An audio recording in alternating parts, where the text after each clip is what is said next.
Welcome back. I am so happy also to welcome Juanita Skillman, who is the president of the United Mutual Board, and our very own Laguna Woods Mayor, Shari Horne. Good morning, ladies. Good morning. Welcome. We are here today to try to put to rest some of the rumors that are going around the community. You know that Laguna Woods feeds on gossip. Oh. And incorrect information. Case in point, when we had the big flap not too long ago about Gate 4 closing and everybody was sure that was going to happen, etc. Well, now there is a feeling out there by some people that we in the village, whether it's the boards or the city itself, are trying to shut down our medical marijuana. And that's a very big part of a lot of our residents' lives because of the age that they are and the infirmities that they may have. So I am here to tell you that United, GRF, VMS, Third, and the city are not against medical marijuana and are doing nothing to cut that out of this city. However, there's always a but, isn't there? We do have rules. We live next to each other, and there are certain village rules that we have to abide by. And the two big ones here are smoking outside your unit, where it may influence your neighbors, and something we call a passive business. So a passive business is not an active business, and maybe business isn't even the word, but it means that you are doing something out of your unit that is going to bring a lot of people in, etc. Oh, yes. So let me have Shari talk about businesses from the city's point of view. Yes. Well, from the city's point of view, actually the rules here in the village are very different than the city's point of view, but the city supports whatever the village does. We certainly support collectives. And we believe definitely that cannabis is good for people, and patients get tremendous relief, whether it's PTSD, whether it's neuropathy, whether there's so many conditions that cannabis helps.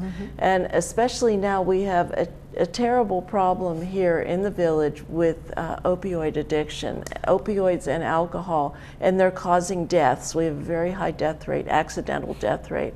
And there's many people that are finding that they can replace the opioids with their CBDs or with cannabis. And so that's very much something that we want to encourage.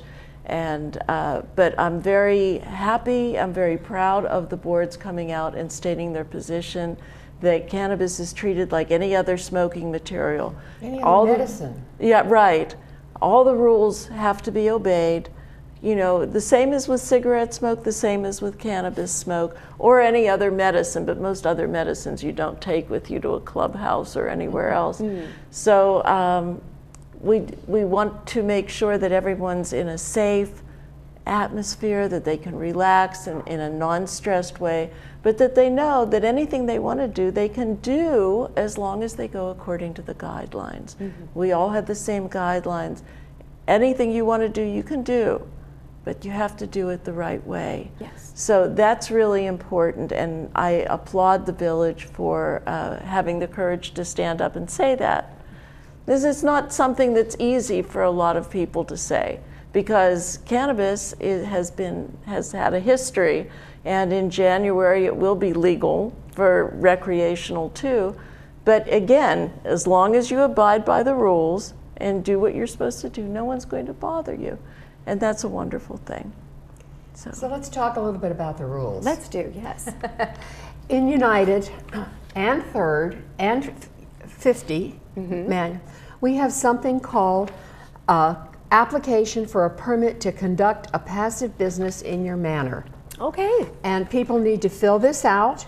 They need to sign it, and and the board has to sign it. You need to have approval by the board. And I just want to read you a paragraph. Yes.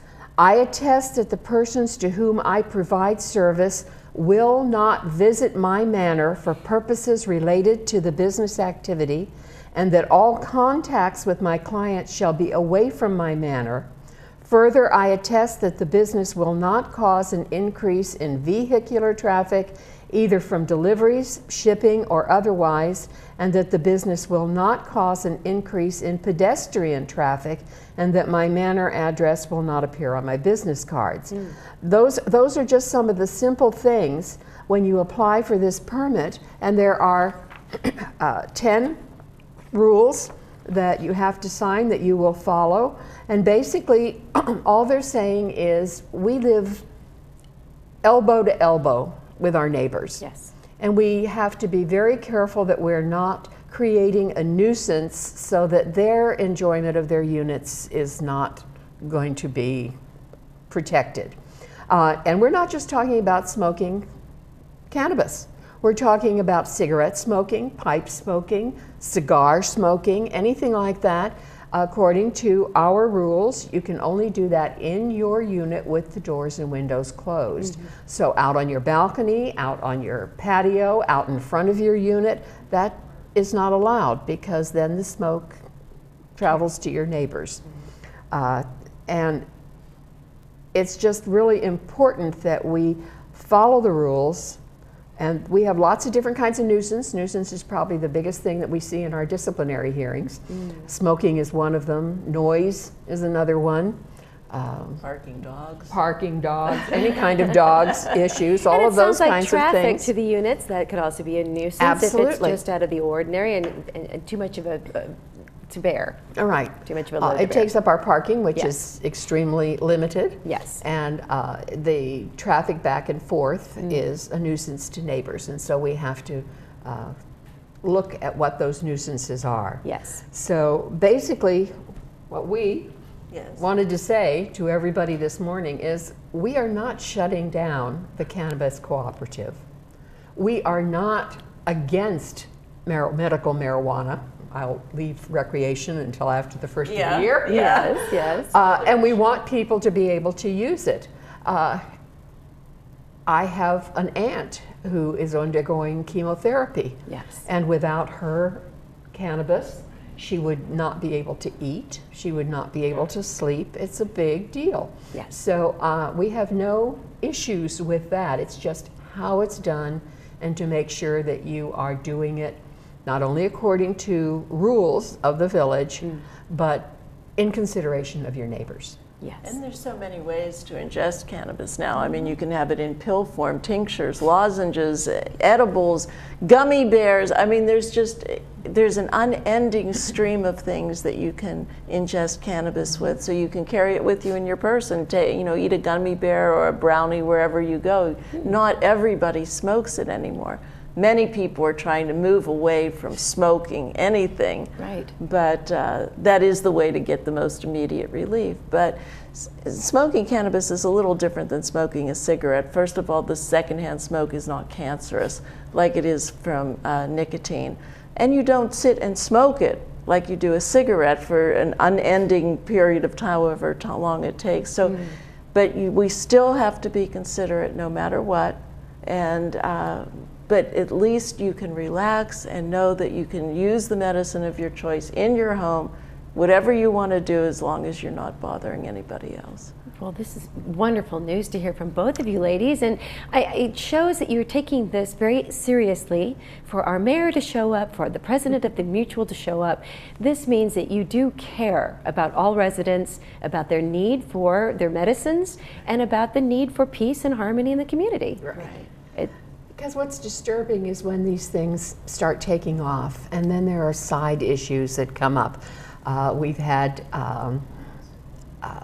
reports that there is a petition for a recall going out, and I just wanted to let everybody know that in a recall, all of us pay. And it's anywhere from $5 to $7 a piece. Yes. To have that, whether they win or lose. We all pay for that recall, and that's money that I feel in United we could use much better on lots of things like our infrastructure, rather than having to fight something like that. So. We do. We have such a large community, and if information isn't gathered correctly or maybe passed along incorrectly, it can quickly get out of hand, and that's why it's so wonderful that both of you ladies are here today to clear this up. We just wanted to show the other side of the story. Yes. Because as I'd mentioned to you before, there are at least 2, sometimes 3 sides to every issue. Yes. And you have to look at them, and you can't just get emotional about one side of the story and think this is all there is to it. You need to look at all the different aspects and factors. And that's what we're asking people to do. Right. And by having both of us here, it's no longer, well, she said this and it might just be her interpretation. It's the boards coming out. They said that in the breeze. And so people I'm hoping will be able to relax and know that nobody is coming after them and that they're supported. And that's so important. And wonderful to have representatives not only from our city, but from our mutual board. Yes. To truly address this in the most complete and thoughtful way. I had a question. I'm interested about this application. Where can they be obtained? You can pick it up downstairs in resident services. Oh, good. Good. It's got all the information, the policies on the back, and the form is on the front, and you fill it out and you sign it and you turn it in, and it comes up to the board of directors, and 3 board members have to sign it.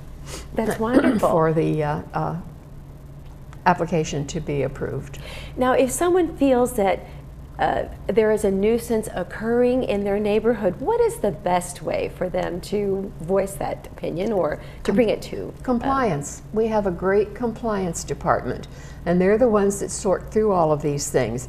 People put in a complaint to compliance, and compliance investigates it. They may have to send an inspector out. There's lots of different ways that they go about it. But before they bring any disciplinary actions to the board, to where they absolutely thoroughly explore the situation. Yes. And they get reports from neighbors, they talk to other people. Sometimes they even use cameras. We have lots of different means to be able to do that. Yes, they're part of security, and they do sometimes have to have security come out, but security is part of our employee base here in Laguna Woods, and they are not the police, they are not the sheriff. The sheriff is a completely different thing, and they are out of the city. And so if they come out, it's a whole different reason. It isn't because they were called by our members or our boards or anything like that. So I just I want people to know that we cooperate with the city all the time, every time we can. It's not 2 separate things that we don't talk, because we do. We know that Laguna Woods Village is a very majority part of the city of Laguna Woods. Very special place. And it's important that we all work together. Right, and so it's important too that if you're having a problem with a neighbor, try talking to them, because anything that neighbor is smoking in their home is legal, first of all. Yes. So if you're outside and you're walking by a manor and you smell smoke, just keep walking. There's nothing they're doing in there that is illegal. Okay. If it's someone that's directly next to you, try talking to them. Maybe they could smoke in a different part of their manor at a different time. Compliance should be a last-ditch issue for neighbor disputes, you know, and I think we all need to be a little more tolerant of each other. But you know, we're very fortunate living here in the village that we not only have a great compliance department, but we have a social services department. And social services has mediation. Yes. And so they will work with neighbor-to-neighbor issues that compliance turns over to them, and get people talking with a trained mediator who will help them to see both sides of the story and to come to some sort of conclusion. So nobody needs to suffer on their own, not in a wonderful village like Laguna Woods. And it is a wonderful village. Yes. And residents do live so closely together, as you said, Juanita, shoulder to shoulder. And the best thing to do is become informed, learn all three sides of the story, and maybe try to keep your best foot forward, your emotions in check. Exactly, Yes, exactly. that's important. It is. Flying off the handle, and I know we all have emotional issues, but if you try to keep a lid on those and approach things sanely, Yes. things are going to get rectified much sooner. And to get all three sides of the story, I'm sure that residents can come to not only the mutual board, but they can gather information about anything they perceive may be a nuisance. That's right. Because we do have that saying, see something, say something. Okay. And of course it has mostly to do with things like petty theft and things that are maybe illegal occupancy, those kinds of things. Yes. But it can be with anything. If you have any problem that you feel is disrupting your enjoyment of your unit, you need to come and tell us and see what we can do and work through it. And whether it's security, compliance, social services, or your board, we want to know about it. And you've, for all the 50 plus years that the community has been here, I'm sure residents and boards have seen just about everything. Just about. And the community is still going strong, so clearly solutions have been found. Exactly. So talking to the board and saying, and how has this been resolved in the past? What are some other methods? And become educated about the way to solve a problem. Right. And one of the things that we hear a lot is, well, I would like to come to the board meeting, or I came to the board meeting, but I only have 3 minutes to say anything and I can't get my story out. Yes. Well, we have something called the Resident Advisory Committee. Oh. And every Thursday following our meeting, the second Thursday of the month, at 3 o'clock in the afternoon, and we particularly did it in the afternoon because we have people who work that would like to come. Yes. You can come and talk to directors that are there and our member advisors who are longtime residents. Yes. You have as long as you want to speak. You can bring in all kinds of things as to back up your story, or neighbors, or 2 or 3 people come together, or whatever. And it's a chance for you just to be heard. And we find that a lot of people, that's all they want, is they want to be heard. Yes. So you have that opportunity. The Resident Advisory Committee. Resident Advisory Committee. That's a wonderful way to bring concerns to the forefront if you have them. And ladies, thank you so much for caring to be here today and bring about this very important subject. Thank you for having us. We feel like this thank you. was And very I helpful. really appreciate that we could maybe allay some of the fears in the community, and that everyone can go back to living and enjoying life in the village. We look forward to that. Thank you, you. ladies. And thank you for being with us as well.